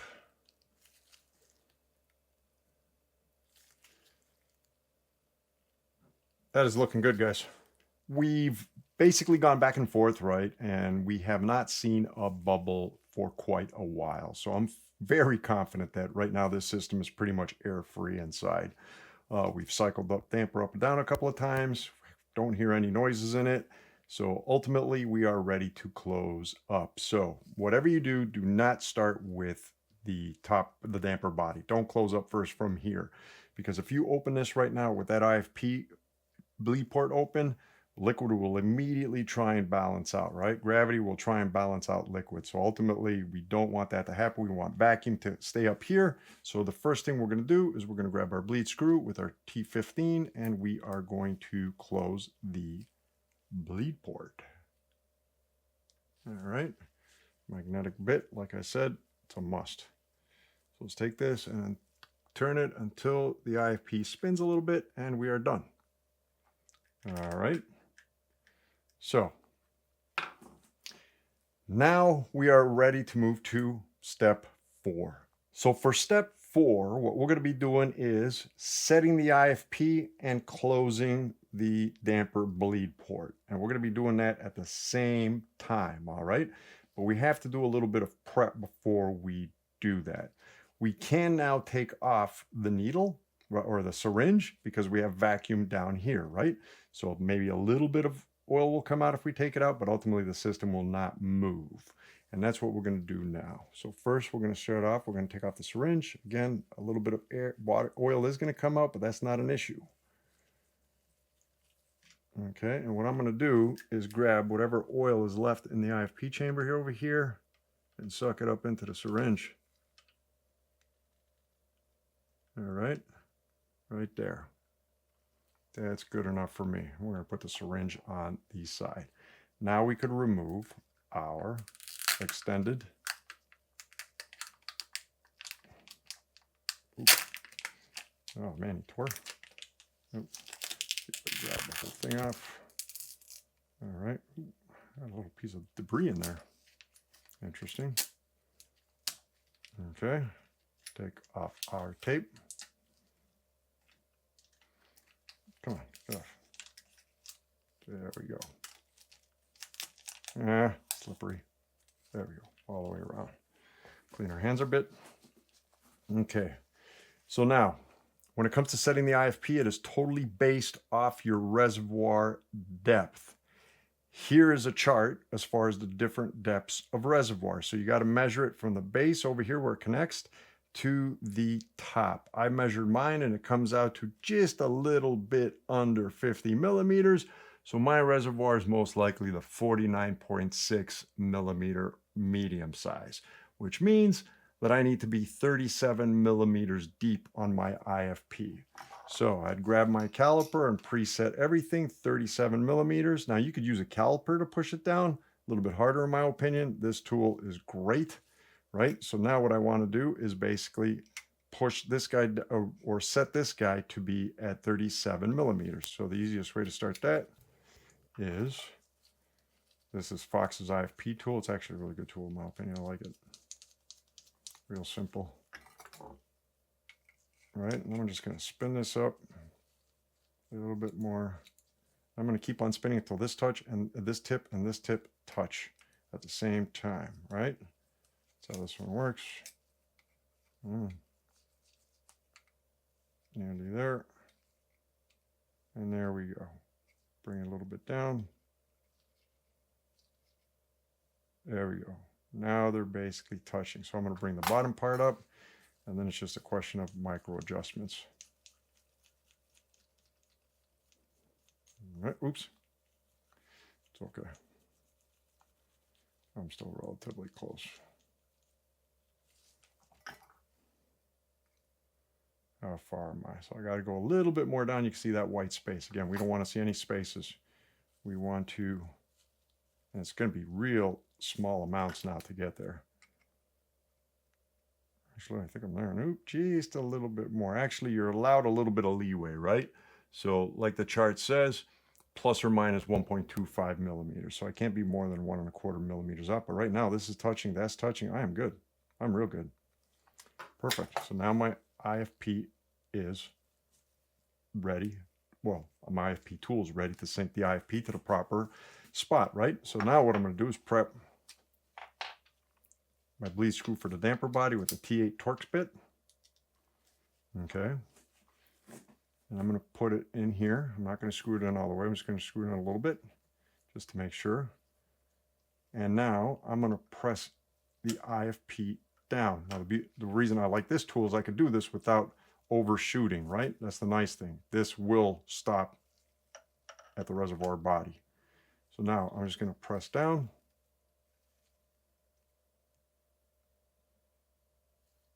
Oil's going to come out. Oops. Press too hard there. We don't want to press too hard. Let oil stream out. Let oil stream out. Right? The whole idea is any bubbles that may remain, we want to take care of them. Should have put a towel on the bottom until the IFP goes to the bottom. And once it goes to the bottom at the same time, we're going to screw this in for good. And we are done. Now we just clean it up. Next, we close up the IFP chamber, right? So first, let's start off by cleaning and swapping out the seal on our reservoir cap. There's a seal over here. Old seal, this is definitely the new seal. All right, let's make sure our cap is clean and we don't introduce new dirt inside the IFP chamber.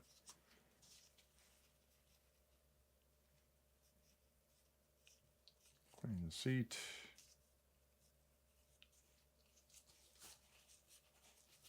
Make sure you clean it good.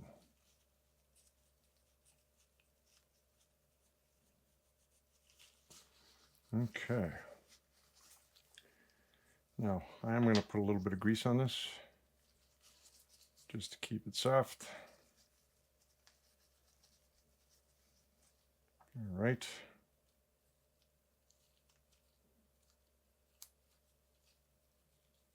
Okay. So now what we're going to do is, well, we have a replacement C-ring.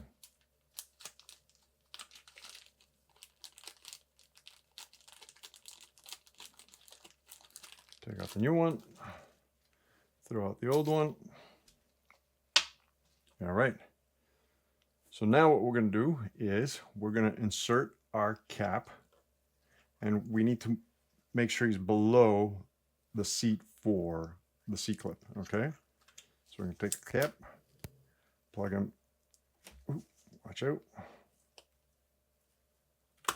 There we go. Sink him below.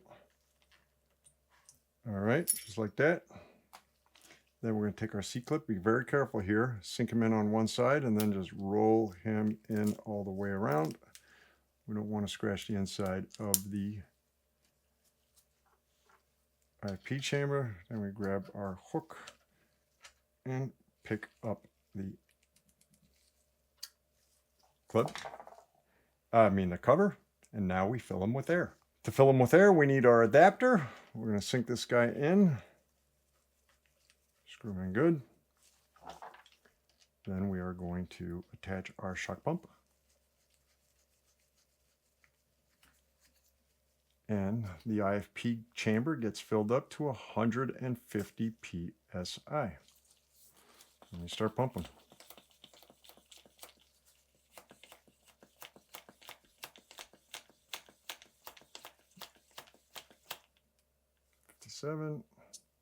Takes them out. 45. Oh, what do you know? 150 right there. He's not moving. So we got a solid connection. Now we take him out. Don't take him out. Take out the entire mechanism, right? Don't take out this piece here because the air will come out. You got to take him out from the base here, right? So just like that.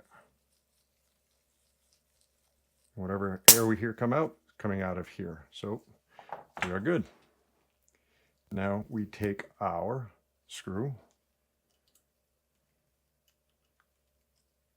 and we find our T8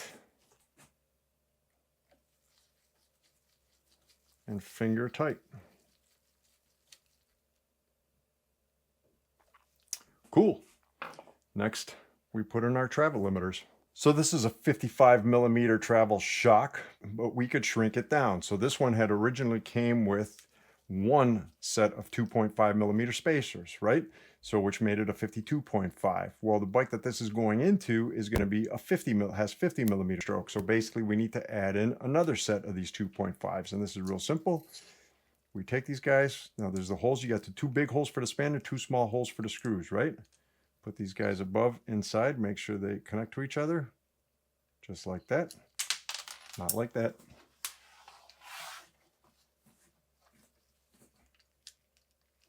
Just like that. All right. Then I'm going to put the other set. That's going to be a little bit tricky. In fact, it's probably an easier way to do this by 1 and 2.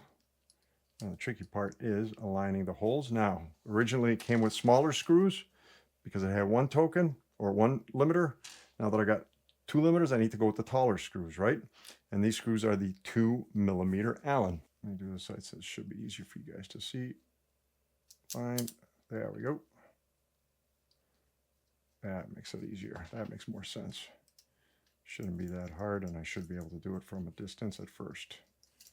There we go. That's one. Now we grab the other one.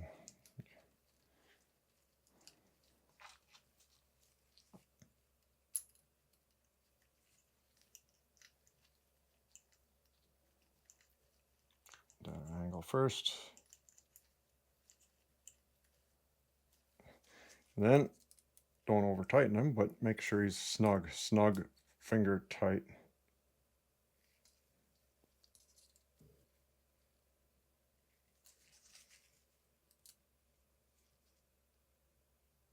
Okay, that one's down. And that one's down. Awesome. Next up, he goes on the dyno. All right, we are on the dyno. So we have everything to the fully open, right? So the lever for compression towards the eyelet is open. Rebound, low speed compression, fully clockwise or counterclockwise, sorry, open, and rebound for fully counterclockwise open, right? Totally silent. That's sounding super. That is feeling nice and smooth. Let's try low speed compression all the way. Should be a little bit more resistance. Yep, definitely a little bit more resistance. I mean, it still goes down relatively easy, but again, we're not expecting like this is for low speed compression, not big impacts. So let's open this guy up. Now let's try firm mode. Oh yeah. Oh, wow. That's stiffer than I thought. I mean, it's not full lockout, guys, right? This isn't a full lockout, but ultimately this takes some serious force to go down, but it will go down, as you can see. So let's put it back to fully open. And now we will test our rebound knob. I can't fit my fingers in here, so I'm going to use a plier. I put some tape on the plier. If you do this, make life a little bit easier over here. Let's turn it to the all the way closed position. You closed? Oop, come on. Okay. Oh, that's not going anywhere. Wow, that's working real nice, guys. That is working real nice. I literally can't fit my fingers in here. It's so tight because of this thing. But I should be in the fully open right now. Yes, I am. Guys, this is running super. I'm not complaining at all. Now we move on to the last step, the 50-hour service. Now for the 50-hour service. All right, so I'd open up the 50-hour service seal kit. This is for bearing assembly. This is for our air can and our sag ring, right? Make sure you have your 20 weight gold oil so we can coat the inside. I'm just going to use a syringe. And let's get started. So first what we're going to do is we are going to work on the air can. We're going to take out internal rings. Be careful with these. Make sure you don't scratch. Oh, there goes that one. We know which one that is. All right. 1 and 2. Then move the old guys out of the way. Spray a little bit of alcohol in here. Grab a clean sheet. Now over here, make sure you clean in here. This sort of dips in. So oil collects over there and dirt collects in there, right? So we definitely want to make sure we get our fingers down there. If you can't get it, see what I mean? If you can't get it from this side, try and get it from the front side. So this one is tight. Smaller fingers would help. Mine is, yeah, I am in frame. Okay. Get in there real good. Make sure you get whatever dirt might have collected. Ooh, that's looking clean. Okay. Do the seats one more time. Seal seat and wiper seat.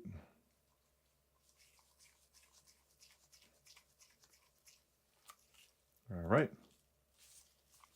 Now let's clean our threads real good. Grab your nail, put it at the bottom, because it doesn't take much to stop this thing from going all the way in. And unscrew it using your nail to go through all the threads. See what I mean? That should be good enough. I don't see any major debris. We are ready to install that. So these are 2 wiper rings. We're going to start from the inside. Now what I'm going to do, I'll just see if hopefully I could reach it. Oh man, it's going to make my life miserable now. Let's see. Put them all the way down. Now let's suck them all the way up. Yes, we can. Okay, again, Fox 20 weight for this. I'm just going to put a little bit on the seals. All right. Before I put them in, don't go too crazy. Just coat them real well. Start off with this seal, sort of bend them in like this. And then the rest should go in pretty easy. I'll grab this guy here. Coat him real well. Then bend them in. Actually, this guy should be a lot easier to just tuck him in. There we go. Now that we tucked him in, we make sure the rest of him goes in. Now make sure he is not twisted. He cannot be twisted. Take a good look at him, and he is not twisted. And then let's take the rest of this. Coat this guy well. This guy might be a little bit tricky. Try and stuff him on top of the quad ring. And we got him. Oop, nearly had him. There we go. Now we got him. Right, now we tuck him in just like that. Be careful with them. He is going to want to try and pinch because it is a tight fit, but he will stretch into place. And make sure he goes in all the way. and make sure he sits all the way. There we go. Now press him in with your thumb. Okay. There we go. Make sure he's sitting clean in there. All right. We don't want any part of it sticking out because it will catch on to the bearing assembly. So, I mean the bearing assembly, the damper body. All right. So now we clean our hands. Take our wiper. Tuck him into his own seat. And our air can is done. Put him on the side for now. Let's work on our bearing assembly. Put this guy back in the vise. Make life a little bit easier over here. In fact, I'm going to turn around so you can see what I'm doing. Now we changed the seals in the bearing assembly. So if you notice, there is on this shock one thick seal, split ring on top, quad ring, thin one on the bottom. Yours might be different. Yours might be thick on the bottom, quad ring, and thin on the top, okay? So just make sure you replace it the way yours is actually set up. So mine's thick from the top, thick, quad, thin, right? So make sure you got them in order, thick, quad, and a thin one. All right. So first let's start off by taking off the quad seal. I mean the quad seal split ring, whichever one's easier. Let's take this guy. Let's get rid of him. Put him on the side. Now let's take the quad ring. Careful with it. Get rid of him. Put him on the side. And then we take our last split ring. Put them on the side, grab a paper towel.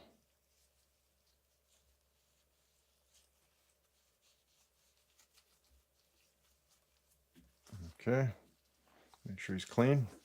So what I'm going to do is, I'm going to need a little bit more oil. All right. There we go, that's more than enough. I want to put a little bit of oil on the inside here, not much. Then I'm going to put a little bit of oil on my quad ring. I'm going to put him first, right? Slip him on there.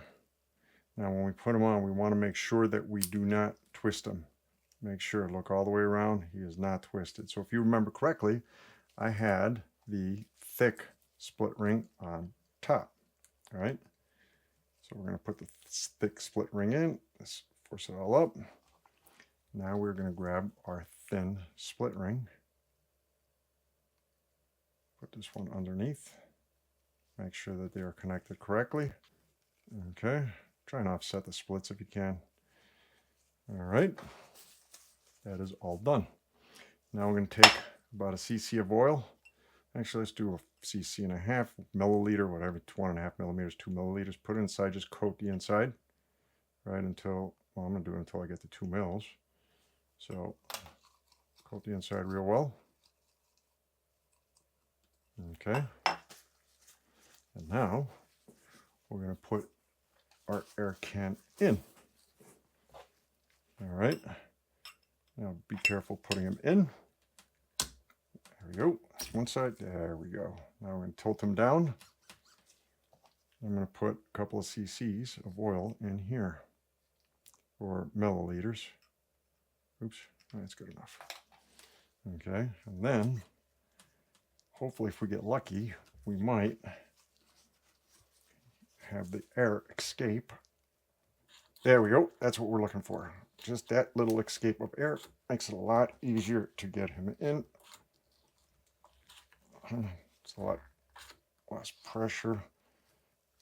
Let's see if we can find him again. Come on. There we go. Twist him in.